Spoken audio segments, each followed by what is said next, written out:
ఎందుకంటే అసలు బీజేపీకి ఏం లేదు ఇక్కడ. బీజేపీతో పెట్టుకుంటే మనం ఓడిపోతాము. రెండోది ఏమన్నా మైనారిటీ ఓట్లు అవన్నీ కూడా పోతాయి. రెండోది అసలు బీజేపీ కేంద్రం మనతోటి ఏమీ చేయలేదు. నేను అరెస్ట్ చేసింది కూడా అప్పుడు కేంద్ర ఏంటి చెయ్యి ఉంది అని చెప్పని ఆ పచ్చపత్రికలో కూడా రాశారు. అటువంటి పరిస్థితుల్లో ఎందుకు పెట్టుకున్నాడు, ఇవాళ మీరు ఎందుకు పెట్టుకుంటున్నారు పొత్తు అనేటువంటిది అవన్నీ చూసాం. అయితే ఇవాళ రోజున కేజ్రీవాల్ గారైనా మమతా బెనర్జీ మాట్లాడుతున్నా, లేకపోతే ఇవాళ డెఫినెట్ గా కవిత గారి గురించి వాళ్ళ యొక్క ఇది మాట్లాడుతున్నారు.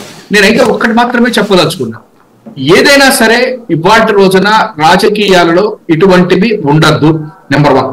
నెంబర్ 2, కొన్ని అక్రమ కేసుల్లో ఇరికిచ్చి ఈ కేసులు ఆ కేసులు అని చెప్పనని చూపించినటువంటిది కూడా ఈ రాష్ట్రం ఆంధ్రప్రదేశ్ లో మేము చూసాం. ఇంకొకటి, ఇవాళ రోజున ఆమె పేరు కవిత గారైనా ఇంకొక చంద్రబాబు గారైనా వీళ్ళకి డెఫినెట్ గా ఆర్థికమైనటువంటి ఇవి ఉన్నాయి. ఇంకొకటి, బ్యాంకుల ఎగ్గవేతలు ఇట్లాంటి వాటిల్లో కేసుల్లో డెఫినెట్ గా వాటి మీద చర్యలు ఉండాలి. కానీ ఇవాళ రోజున జగన్మోహన్ రెడ్డి గారి కేసు వచ్చేసరికల్లా అది ఒక ఇన్కమ్ ట్యాక్స్ కేసు. దాని మీద ట్రిబ్యునల్ ఆల్రెడీ ఒక జడ్జిమెంట్ ఇచ్చింది. దాని మీద సరే అప్పీల్కి వెళ్ళి ఉంటారు, అదంతా పక్కన పెట్టండి. ఇవాళ రోజున ఆయన ఒక బ్యాంకులో లోన్ తీసుకున్నాడనో లేకపోతే ఏదన్నా ఒక ఇది చేశాడని కాదు. ఇట్ ఈస్ ఓన్లీ ఇన్వెస్ట్మెంట్స్ మీద మాత్రమే. అటువంటిదే ట్రిబ్యునల్ కూడా చెప్పింది. కానీ ఆంధ్రప్రదేశ్కి వచ్చేసరికల్లా ఏమన్నా ప్రతిపక్షాలు చంద్రబాబు నాయుడు గారు ఈ యొక్క పచ్చపత్రికలన్నీ కూడాను జగన్మోహన్ రెడ్డి గారి యొక్క కేసులు చూపిస్తూ దాన్ని తప్పుదో పట్టించడం అనేటువంటిదే ఇవాళ ఇక్కడ జరుగుతా ఉంది. అది కరెక్ట్ కాదు. కానీ చంద్రబాబు గారి మీద ఉన్నటువంటి కేసుల్లో ఈడీ ఎంటర్ అయింది, ఇన్కమ్ ట్యాక్స్ ఎంటర్ అయింది, ఇవన్నీ కూడా ఉన్నాయి. కాబట్టి ఇవాళ రోజున మనం ఎవరిని సపోర్ట్ చేయదు. అయితే వీటన్నిటి మీద అది కరెక్టా కాదా అని తేల్చాల్సింది మాత్రం న్యాయస్థానాలు మాత్రమే.